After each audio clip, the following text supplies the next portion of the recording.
Mesdames, Messieurs, les festivités du trentenaire de la jeunesse chrétienne combattante JCC, troisième organisme du ministère chrétien du combat spirituel, ces festivités auront comme point d'orgue la deuxième conférence de la jeunesse chrétienne combattante. Nous avons le privilège de recevoir dans cet autre numéro de votre émission spéciale, le disciple de Jésus, sur les épaules de qui le Seigneur a bien voulu reposer la charge d'organiser cette deuxième conférence de la JCC, après celle qui a eu lieu en août 2010, toujours ici, à la Cité de Triomphe à Kinshasa. Nous recevons donc pour vous le disciple de Jésus, Dr Rémy Kapongo. Papa, Dr Rémy Kapongo, shalom.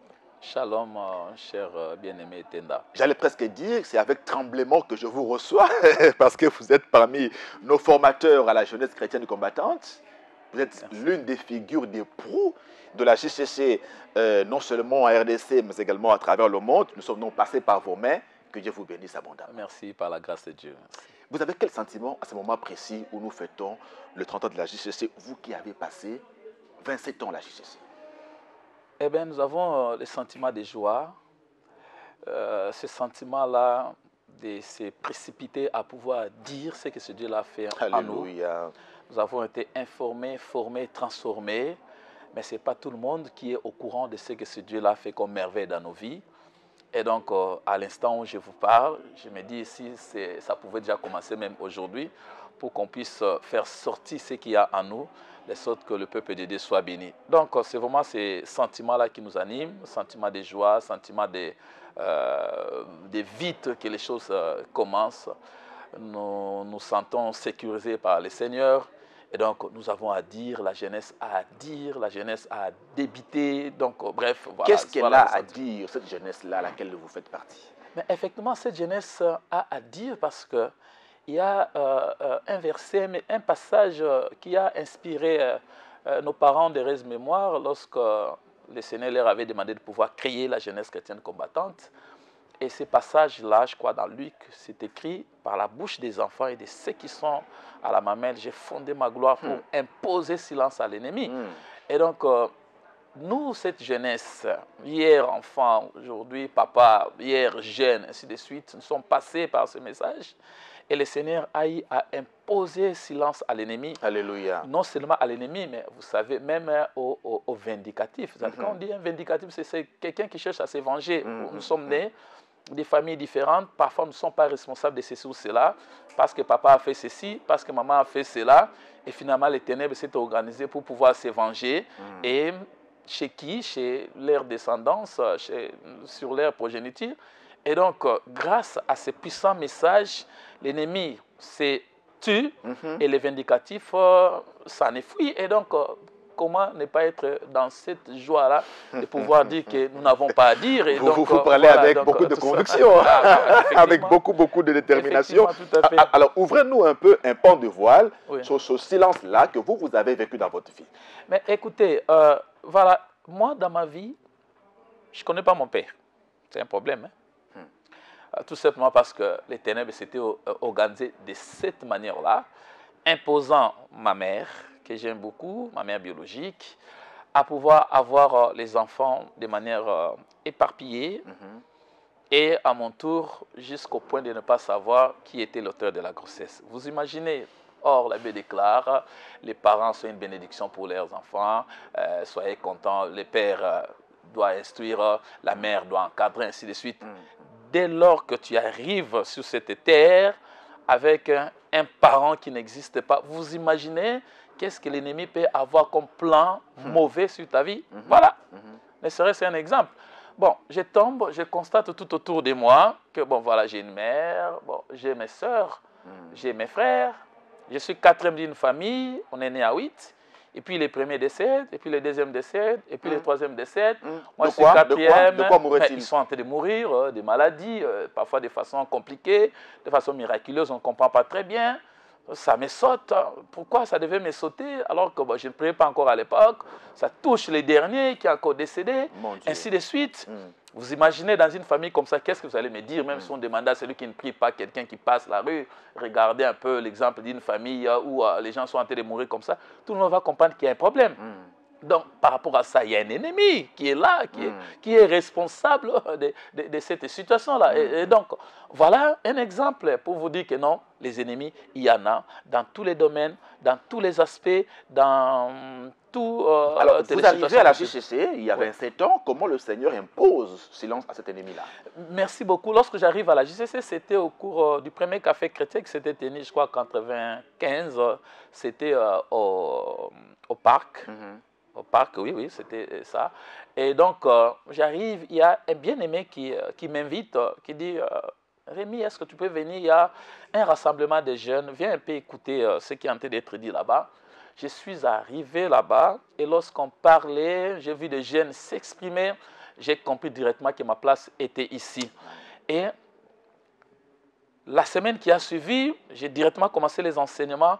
Et j'ai directement compris que ce n'était pas normal que nous puissions mourir comme des poules, comme je ne sais moi quoi.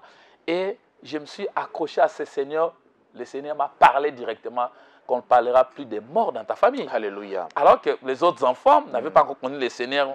Par le fait que moi je suis arrivé, le Seigneur m'a dit on ne parlera plus des morts dans ta famille. Et jusqu'aujourd'hui, nous quatre qui sommes restés là, nous sommes en vie jusqu'aujourd'hui. Voilà comment les ennemis ont trouvé le silence. Très brièvement, docteur Rémi Kapongo, je rappelle, vous êtes spécialiste en médecine interne et en endocrinologie. Oui.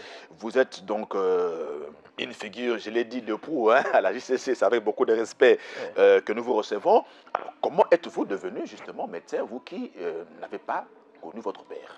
Une fois de plus encore, voilà comment l'ennemi s'était arrangé. Je suis dans une famille, je regarde, tous ces temps que j'observais là, il n'y a pas quelqu'un qui a eu les diplômes d'université. Une seule personne s'est arrêtée, qu'elle soit du côté de mon oncle, qu'elle soit du côté de ma mère. Donc personne n'a eu les diplômes d'université. Et tous les autres cousins, frères, sœurs, tout ça là, n'ont pas eu les diplômes d'État. Il n'y a qu'une seule personne qui a pu avoir les diplômes d'État, ainsi de suite. Et donc, quand j'arrive au ministère, je comprends qu'il y a un problème, une limitation aussi dans les études. Je me dis, en tout cas, je ne veux pas me laisser faire. Tout ce qu'on dira, moi, je vais mettre en pratique parce que je veux pouvoir passer cette limite-là. Je dois dépasser, transcender cette ligne rouge qu'on a à tracer dans notre vie concernant les études. Et je me suis donc accroché à ces dieux-là. Et je me suis inscrit à l'université, j'ai étudié, j'ai évolué jusqu'à ce que j'ai obtenu les diplômes de docteur en médecine. Avec brio, ça sera, bien évidemment, ça sera difficile de pouvoir dire ici. Vous dites bien évidemment. Ah oui, parce que passer toujours en première session, avec les messages des combats spirituels de la JCC, sans tricher, sans collaborer, ainsi de suite, je me dis que c'est un diplôme digne. C'est-à-dire, comme je dis souvent à la jeunesse, quand tu as un diplôme qui est digne, que Dieu lui-même t'accorde, vous pensez que ce diplôme va souffrir de limitations quelque part? Non, je m'étonne, les jeunes, tu as fini, tu as un diplôme, tu vas pour chercher à travailler, tu ne trouves pas de travail. Mais il faut se poser la question de savoir, est-ce que c'était un réel diplôme? Peut-être pour les seniors, tu es encore en deuxième graduat. Peut-être pour les seniors, tu es encore en troisième graduat. Parce qu'il y a eu certains passages qui n'avaient pas été dignes, parce qu'on a corrompu, ainsi de suite. Moi, je peux me dire que j'ai eu ces diplômes-là. Je l'ai dit, compte tenu du temps, je ne saurais pas vraiment déballer toutes les étapes par lesquelles je suis passé pour obtenir ces diplômes. Je l'ai dit tout à l'heure, sans père, vous n'avez qu'une mère qui doit se débrouiller pour pouvoir trouver quelque chose. Et donc, il n'y avait que des miracles qui s'opéraient pour passer d'une année à une autre, pour payer les frais, pour payer, pour avoir quelque chose à manger, pour payer son transport, pour avoir un support, ainsi de suite. Il n'y avait que ces dieux. Je suis sincère avec ces dieux-là. Si je n'avais pas connu les dieux des combats spirituels, je n'allais pas avoir ce diplôme-là. Je n'allais pas avoir ce diplôme-là. Et vous imaginez, un jour, je me retrouve avec un géant de la famille. Bon, je parle aux combattants, j'espère qu'ils comprennent ce que c'est un géant, qui me dit, écoute, et toi là, Rémi. Il vous l'a dit physiquement? Oui, mais physiquement, bien évidemment, ce n'est pas un songe. Nous, on a eu des révélations directes. Écoute, tel que tu es là, voilà, on a pris l'intelligence de tout le monde, c'est à toi qu'on a donné. Voilà pourquoi il n'y a pas de diplôme ici, il n'y a pas de diplôme là-bas, tout le monde s'arrête à tel niveau. On t'a donné les diplômes. Quand tu auras ces diplômes, c'est pour les servir, pour servir à tout le monde. les jours que tu ne vas pas les faire, la sorcellerie interviendra et tu vas mourir. Bon, je ne priais pas encore, j'ai pris ça, c'était comme, on avait travaillé mon cœur, mon âme, et j'ai eu un sentiment d'angoisse, j'ai eu une amertume, je me suis dit, bon, donc ça dit, si je ne fais pas quelque chose pour cette famille, elle ne s'en sortira pas. Mais on comprend à quel processus on m'intronisait. Et donc, heureusement, quand j'ai connu ces seigneurs, bien aimés dans les seigneurs, premier graduat, deuxième graduat, troisième graduat, j'ai passé ça sans trop de soucis.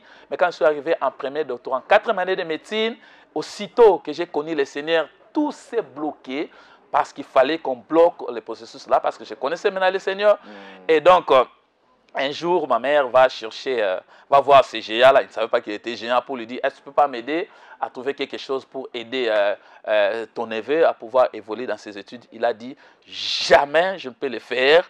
Pourquoi il doit terminer? Et d'ailleurs, s'il termine, alors moi, je ne suis pas son oncle, je ne suis pas son responsable. Qui termine et puis on va voir. Mais imaginez-vous, quelqu'un qui va juste pour te supplier, est-ce que tu peux nous donner quelque chose pour que ton neveu puisse étudier? Comment on peut lui donner ce genre de réponses? C'est un grand défi. Et un grand défi. Voilà encore un ennemi qui s'était soulevé. Mais il fallait faire taire aussi cet ennemi-là. Il fallait qu'il puisse garder silence. Et ma mère est partie, est venue me dire, moi j'ai dit, ne te dérange pas, j'ai un Dieu puissant qui va s'occuper de moi. Le Dieu de la Vous savez, Papa Etenda, un jour, pendant que je suis médecin, je travaille, tous les amis n'étaient pas là, j'étais seul. Et ce géant-là était malade, est venu dans l'hôpital où j'étais en train de travailler. Alléluia. Et il arrive là-bas directement. On le fait entrer dans les boxes de consultation, c'était moi. Celui à qui il a dit qu'il termine, on va voir. Mais c'est celui-là qui devait être nécessaire pour pouvoir lui apporter les soins. Voilà comment le Seigneur fait taire nos adversaires. Alléluia, alléluia, alléluia. Donc vous êtes enseignant à l'université, vous êtes là en train de préparer votre thèse de doctorat. Bien sûr, bien sûr. Comment ça avance? Oui, ça se passe très bien. Bon, quand j'ai fini mes études de médecine générale, j'ai travaillé 4 ans pratiquement. C'était à la clinique Rafa. Je m'étais dit, Seigneur, tu as beaucoup fait dans ma vie. J'ai donc d'abord un temps, une dîme de temps. J'ai travaillé à la clinique Rafa pendant près de 4-5 ans. Et après, le Seigneur m'a convaincu de pouvoir maintenant remonter à l'université pour faire ma spécialisation. Et j'ai fait ma spécialisation. Je suis sorti spécialiste en médecine interne, hyper spécialiste en endocrinologie, comme je dis là. Je suis retenu à l'université pour poursuivre la carrière académique. Et là, la thèse est en train d'avancer. On est dans les recherches, ainsi de suite. D'ailleurs, même quand je disais que je n'étais pas assez permanent parce qu'il fallait aller ici, aller là-bas, écrire ici, écrire là-bas. Et donc, on est dans ces processus-là. J'arriverai à pouvoir avoir décroché ces diplômes que ma famille n'est... Même déjà les diplômes des licenciés, déjà, il n'y en a pas. Donc, vous comprenez déjà où est-ce que ce Dieu-là m'amène. Pourquoi vous parlez avec autant de conviction. Merci, merci. Et autant d'énergie. Alors, je l'ai dit, vous êtes le président du comité en charge d'organiser la 2e conférence de la JCC avec comme thème « Rendons grâce à Dieu qui nous a délivrés et demeurons fondés dans la foi sans nous détourner de l'évangile que nous avons reçu. » Qu'est-ce que vous visez comme objectif à travers ce thème? Vous comprenez déjà à travers mon témoignage ce que j'ai dit. Donc, vous comprenez déjà que moi, j'ai été délivré. Mais comment je ne veux pas rendre grâce à ce Dieu-là? Dans une famille, il n'y a pas de diplôme. Moi, je suis docteur en médecine. Ce n'est pas n'importe quel diplôme. Et nous avons étudié à l'époque où il n'y avait que 3 universités dans la République. Donc, à Kinshasa, si tu n'arrives pas à terminer là-bas, c'est fini pour toi, il faut oublier. Et donc, voilà. Et un autre exemple, j'ai donné par rapport à ces géants qui ne voulaient pas que je puisse évoluer. Et regardez encore, je vous ai dit, sans père, quoi que ce soit, mais ce Dieu-là s'est comporté en maître suprême sur ma vie pour pouvoir orienter ma vie. Et donc, mais par rapport à ça, comment ne pas rendre grâce? C'est comme ça qu'on viendra pour rendre grâce à Dieu, pour témoigner, pour danser, pour se réjouir, ainsi de suite. Mais après maintenant, c'est pour dire aux autres, vous êtes dans quelle situation? Est-ce que dans une situation où, dans une famille où on n'étudie pas, ou sinon on étudie et puis bon, on ne trouve pas du travail, dans une famille où on ne se marie pas, dans une famille où on meurt très jeune, à 40 ans, tous les aînés meurent, ainsi de suite.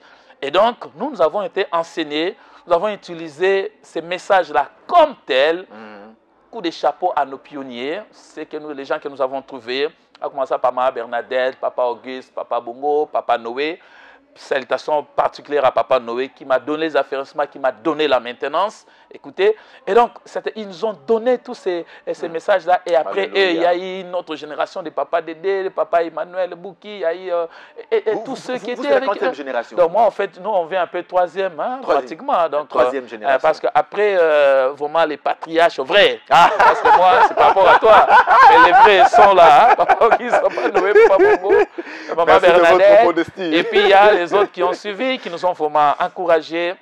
C'est le groupe de Papa Dédé, Papa Muganza. Vous savez que c'est grâce à Papa Muganza que ma chère épouse a accepté le combat spirituel. Alléluia. Parce que le papa de mon épouse avait envoyé Papa J.P. Muganza pour dire, est-ce que tu ne peux pas partager un peu les messages de combat spirituel à ta sœur qui est mon épouse aujourd'hui, et elle avait été convaincue par les messages que Papa Muganza lui avait apportés.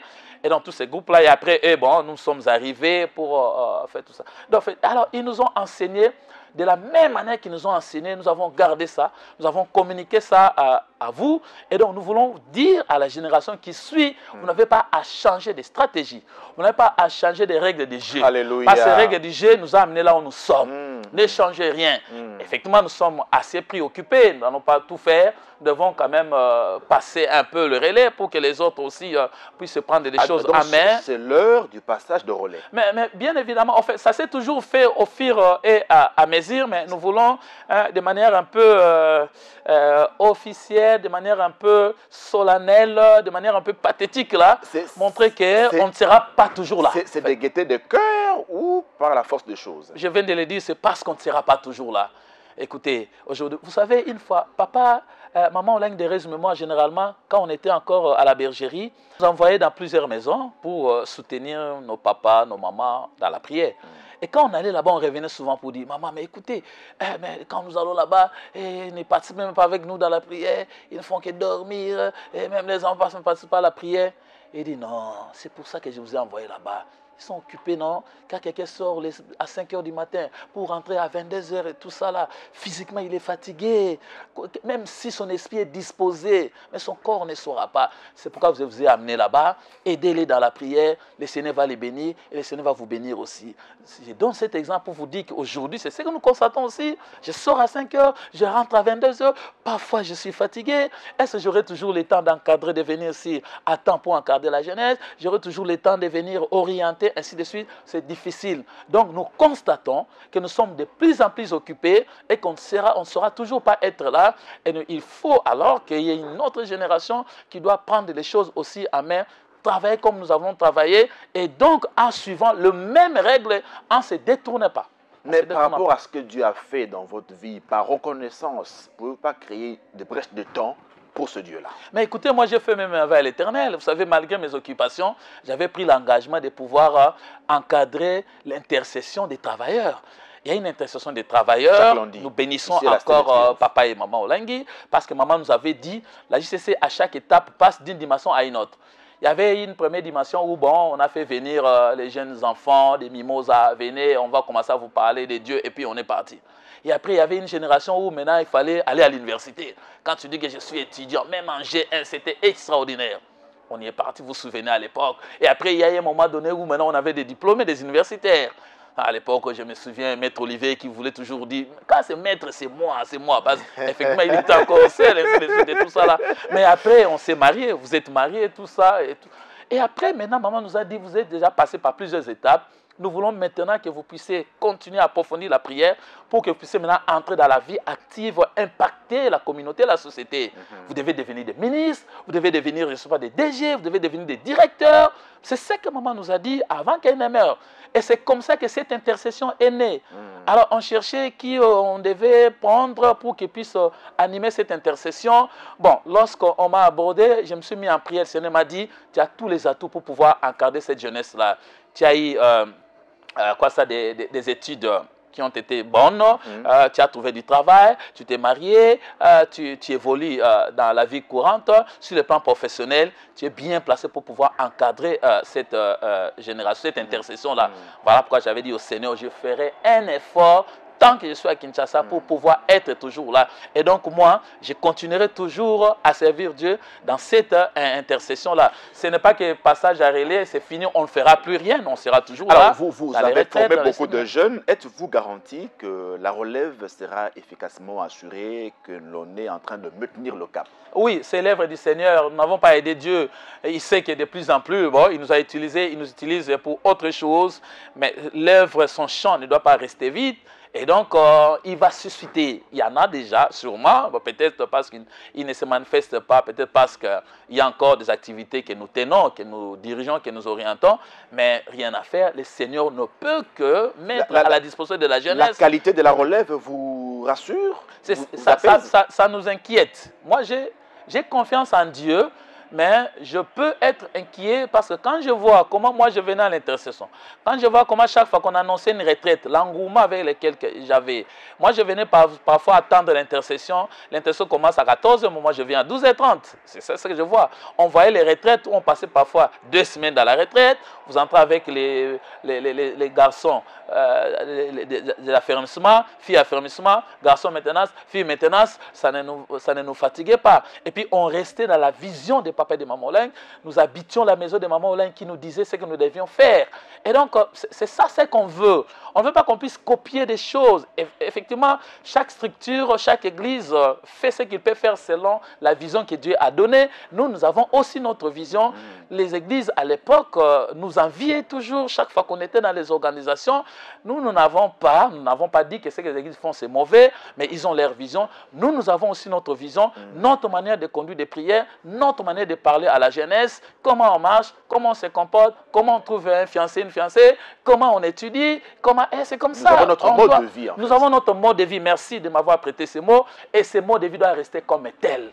Et on n'acceptera jamais qu'on puisse aller à côté. Nous avons nos valeurs. Chaque fois que vous irez à côté de ça, en tout cas, on sera sur vous pour vous dire, ce n'est pas comme ça qu'il faut faire. Nous avons nos valeurs que nous devons respecter. Nous sommes déjà habitués à manger une certaine nourriture. C'est celle-là que nous allons manger. Point barre.